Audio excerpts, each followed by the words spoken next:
अगर ये बात गलत है तो मैं रिजाइन आपको देना चाहता हूं कि कुछ लोगों की जान चली गई, लाशें हैं जो मोर्चरी में पड़ी हैं, अस्पताल में पड़ी हैं।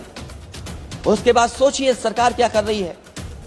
अपने सरकारी हेलीकॉप्टर में फूड भर करके फूलों को डालने का काम किया। सोचिए ये हमारी कहां की सनातनी परंपरा है, मैं जानना चाहूंगा। हाँ, लाशें पड़ी रही हों, न जाने कितनी चप्पलें पड़ी थीं, न जाने कितनी चप्पलें पड़ी थीं, न जाने कितने कपड़े पड़े थे, महिलाओं की साड़ियां थी, कपड़े थे, लेकिन उनको कैसे उठाया गया? उन सबको उठाया गया जेसीबी मशीन से, ट्रैक्टर की ट्रॉली से। उनसे उठा करके कहां फेंका कोई नहीं जानता, लेकिन जब उनको लगा कि वहां से बदबू आ रही है तो यही सरकार के लोग छिपाने लगे हैं। आया कुछ दबाव और कुछ स्वीटनर भी दिए जा रहे हैं जिससे उनकी खबरें बाहर ना आ जाए। और अगर अध्यक्ष मोदी ये बात सब गलत है मेरी, अगर ये बात सब गलत मैं कह रहा हूं। माननीय अखिलेश यादव जी,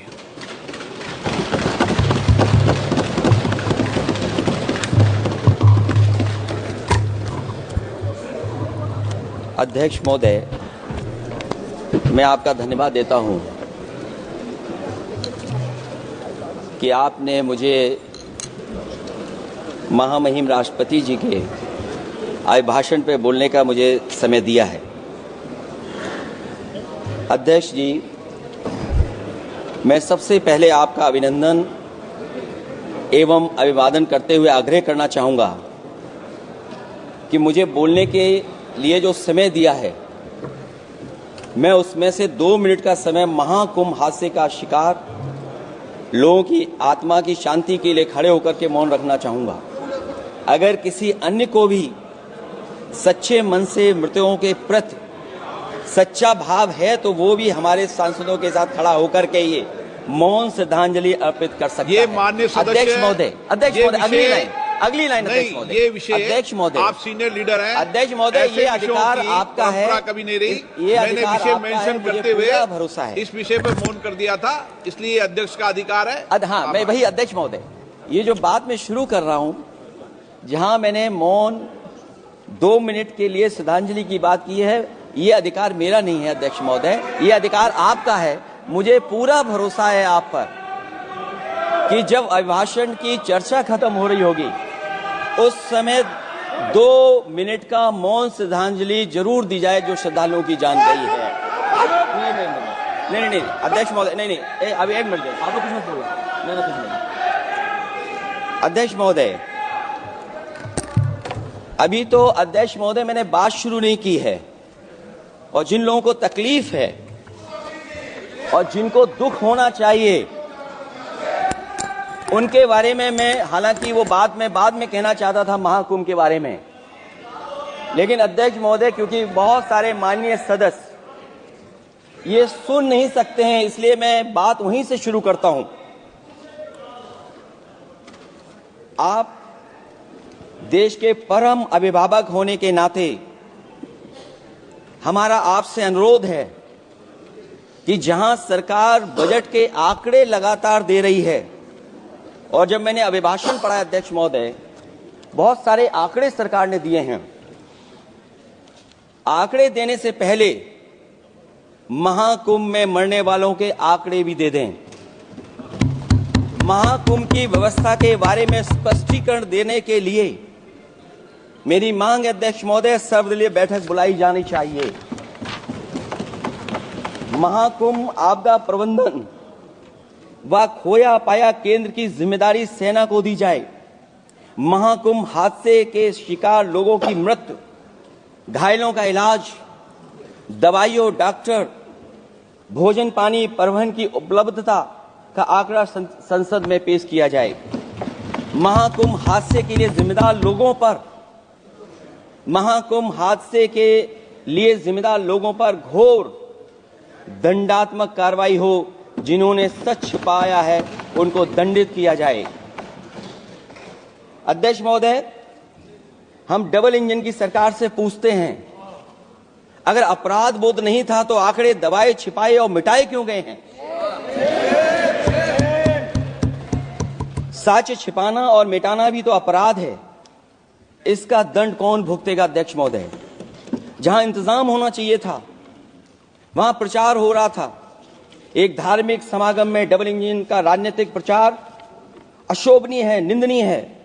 इतने बड़े हादसे के बाद कम से कम अब तो वो होर्डिंग उतरवा देना चाहिए।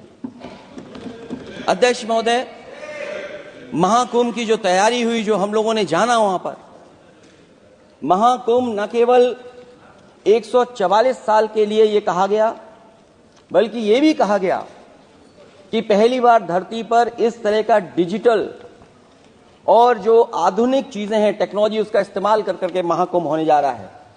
सीसीटीवी, ड्रोन, लाइव स्ट्रीमिंग के आधार पर जिनका दावा था कि वो डिजिटल कुंभ करा रहे हैं, वो मृतकों की डिजिट नहीं दे पा रहे हैं। एक तरफ तो जो लोग डिजिटल डिजिटल डिजिटल अध्यक्ष महोदय कहने को थकते नहीं हैं, लेकिन जब कुंभ में इतना बड़ा हादसा हो गया है तो यही सरकार डिजिट नहीं दे पा रही है।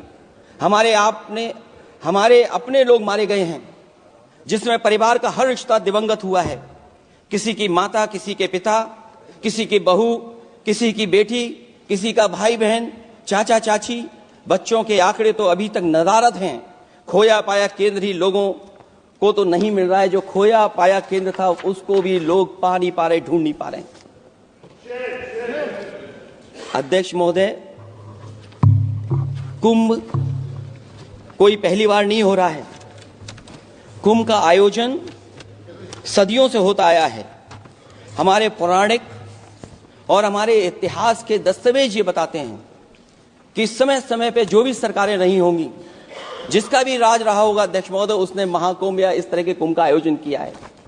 एक तरफ तो वो कि जो 144 साल बाद महाकुंभ होने जा रहा है, उसका इतना प्रचार किया।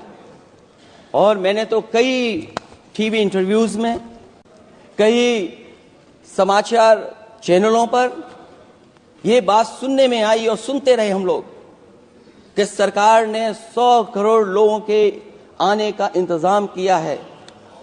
और अगर 100 करोड़, अध्यक्ष महोदय, अगर ये बात गलत है तो मैं रिजाइन आपको देना चाहता हूं। अगर अध्यक्ष महोदय, ये माननीय सदस्य लोग अगर ये नहीं सुन पा रहे हैं तो मैं इनको एक एक को, आप नहीं गए स्नान करने, आप स्नान करने नहीं गए, इसीलिए इस तरह की भाषा का इस्तेमाल कर रहे हैं। अध्यक्ष महोदय, ये कहा गया कि 144 वर्ष के बाद ये हो रहा है।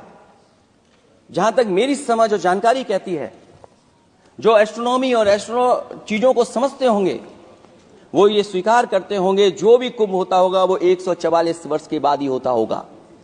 लेकिन ये कहा गया कि नक्षत्र ऐसे हैं। तो मैं अध्यक्ष महोदय सरकार से कहना चाहता हूं कि सतयुग से लेकर के कलयुग तक ये सनातन परंपरा रही है कि संत महात्मा साधु समाज मुहूर्त के हिसाब से शाही स्नान करते हैं। उसमें नक्षत्रों के हिसाब से जो सहयोग बनता है वही शाही स्नान का मुहूर्त होता है।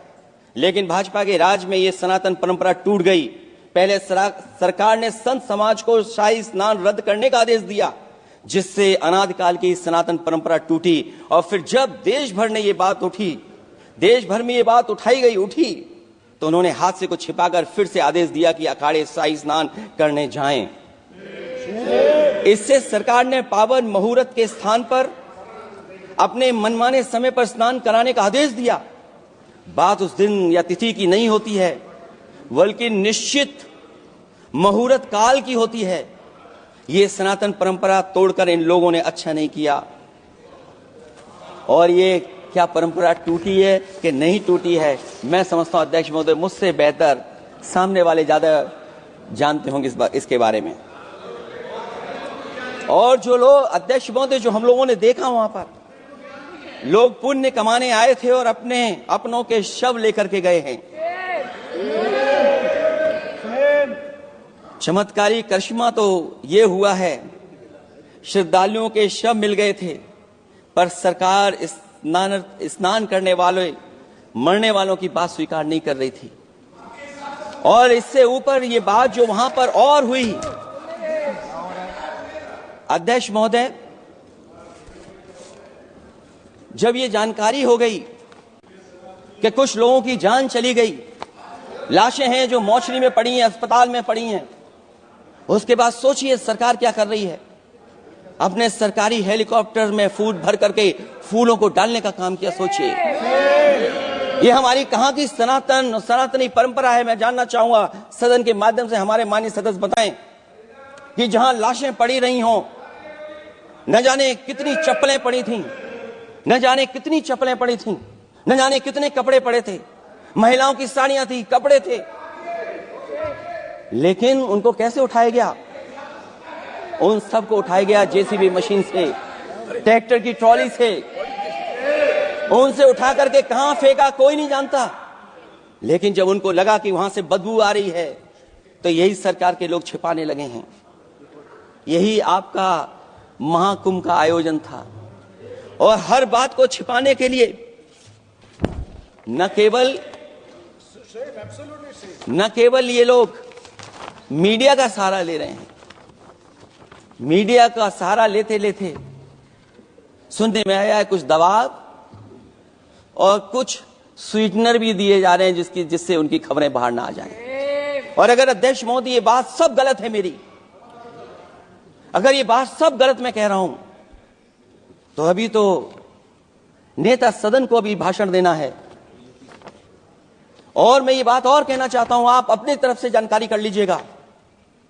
हमारे उत्तर प्रदेश के मुख्यमंत्री जी ने शोक नहीं प्रकट किया था। जब देश की राष्ट्रपति और प्रधानमंत्री जी ने शोक प्रकट किया, उसके बाद 17 घंटे बाद सरकार ने स्वीकार किया। अध्यक्ष मोदी, ये वो लोग हैं जो आज भी कोई सच्चाई स्वीकार नहीं कर सकते। इनका रास्ता क्या है मैं नहीं जानता हूं, कहां ले जाना चाहते हैं।